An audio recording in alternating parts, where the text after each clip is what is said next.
Morning, left the hostel a bit late. So lush and green, the joys of Cornish rain. And now I'm heading down to the coast path where I'll be for a few miles, and then I'll head inland for some prehistoric fun.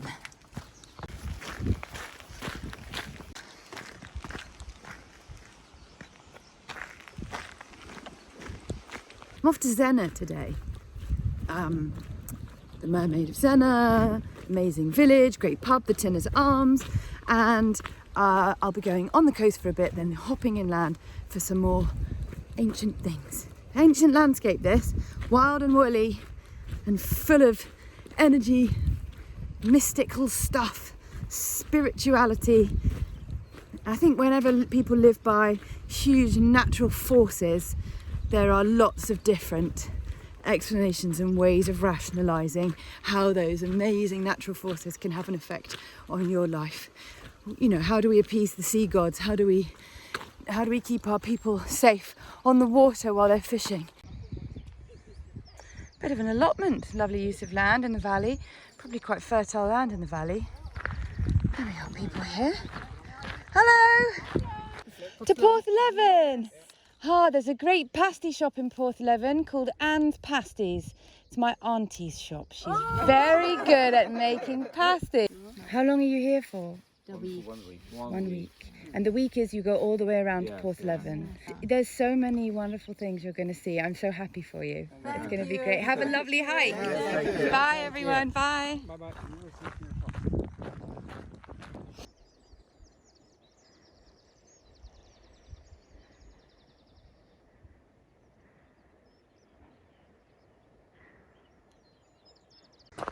Yo, what's this?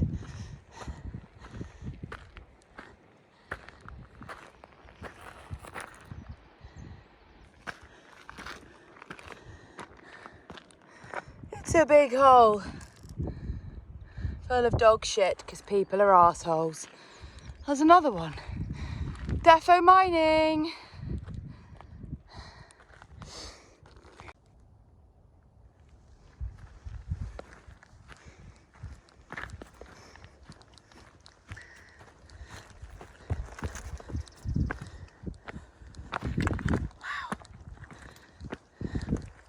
So cool.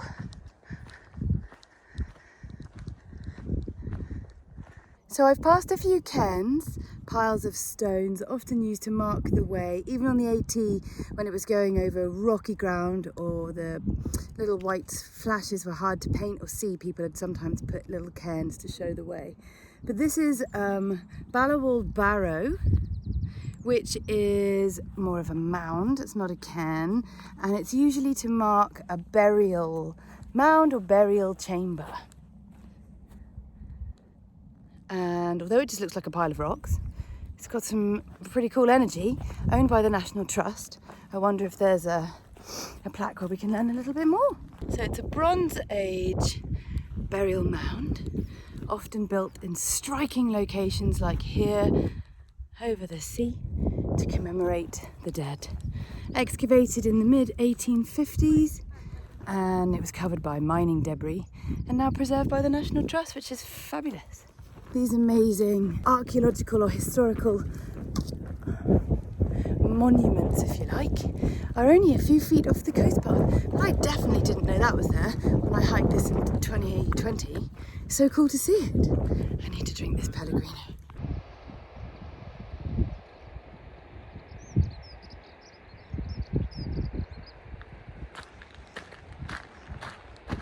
Behind me, you can see Cape Cornwall.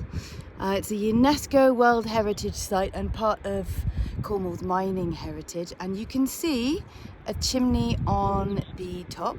So it's a chimney that served the whim. There was a boiler that served the whim that lifted up the tin ore from down in the mine. Now, Cape Cornwall was bought by Heinz Baked Beans Heinz. And there's a plaque from Heinz at the base of it, and then it was gifted to the country, and it's been run by the National Trust since, and it's all preserved and well looked after. Heinz though. Heinz! Beans means Heinz. Beans means mining chimneys. Thanks, Mr. Hines, for protecting it. I'm also interested in the size of those steps. Look at them, they're so wide. But then I guess, by the look of the pots and the boats in the cove, that they needed to be wide to get load down and up. But are the steps a later feature, would be my question, and was it originally a sloped track for pulling up kind of trolleys, or what do you call them, that go down mines? Indiana Jones rides them down mine shafts. Anyway, one of those up there. Sooner or later I'm going to age out of my Indiana Jones references, aren't I? People aren't going to know what I'm talking about. May as well discuss the Chuckle Brothers or Timmy Mallet. Or Magic Bertha, Chock-a-Block. I already talk about Fraggle Rock. Hopeless. Another valley, lush and green, more mining works. This is Kennejack. I'm going to go up the other side. Lovely bit of granite.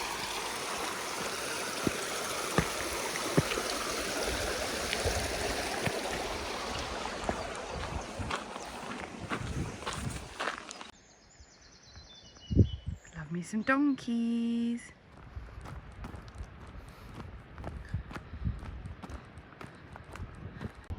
This is Batalik mine.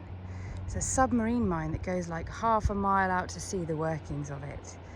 Closed in the mid 1800s, or late 1800s, because of the price of tin and copper plummeting from Cornwall. Precarious those are right on the edge of the cliffs. Although this looks like a peaceful and tranquil place to be right now, even 100 years ago it wouldn't be like this. It would be black smoke in the air, crazy noises of the cranking wheels working and the engines, and also the dumping of waste into the sea. Tons and tons and thousands of tons of red waste floating, turning the sea red. I believe this area has been mined since Roman times even, and now quiet and well preserved. Just lots of nesting chuffs, thankfully.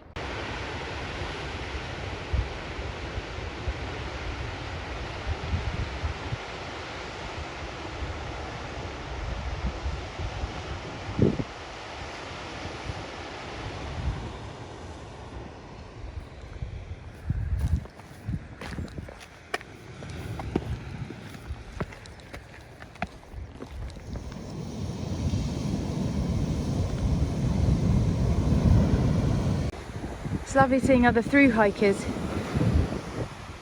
of the through hike style, washing clothes, laying out quilts, doing what they do.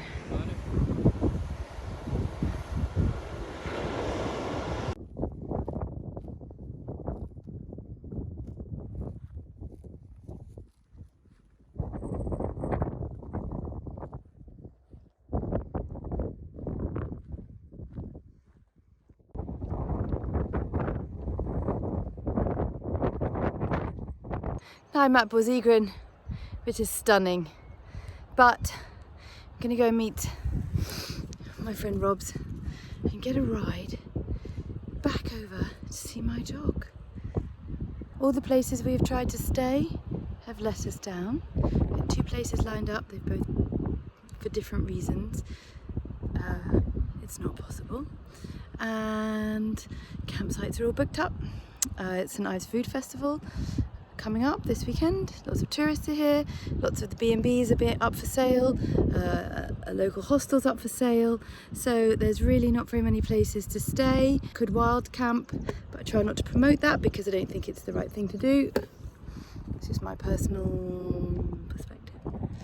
So feeling a bit disillusioned. It'll be okay, I'll be back out again tomorrow, maybe on Saturday morning, start the St Michael's Way, which leads from here down over pilgrim route to the other coast where I started last week.